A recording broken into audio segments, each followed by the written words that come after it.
Good morning mga idol, mapagpalang umaga sa inyong lahat. Meron lang akong i-flex tong napanood kong video sa Facebook na nagtre-trending ngayon.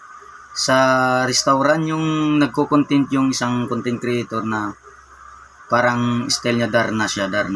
Ngayon may kumakain na mag-asawa. Yung lalaki daw tingin ng tingin sa babae na nagko-content. Nagalit yung asawa.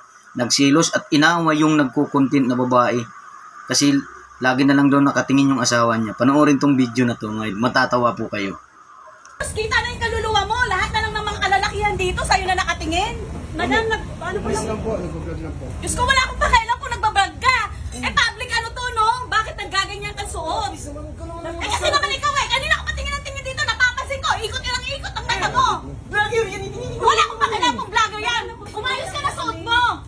Tsaka huwag ka naman mag-iskan. Wala akong pakialam kung nagbablog kayo dito. Huwag kayo dito. Diyos ko. Hindi nakakayaman naman. Anong ginagawa mo? Paano? Kanina pa yung mata mo. Tingin na tingin dito Ikot yung mata mo. Sunod ka na, sunod dyan. Hindi ka ba nahiya? Ang daming tao na... Paano mahiya? Tignan mo, yan ang mahiya. Tignan mo yung tsura mo. Halos labas na yung kaluluwa mo. Yan yung content nila. Ba't... Wala akong pakialam kung content. Umayos ka. Uy! Para ka naman anong tao. Diyos ko, magtrabaho. Nagdi-date tayo. O, isa pa kayo. Video ka ba? Itigil nyo kaya yan. Siyempre, huwag kayong mag-ano. Huwag kayong mag-video.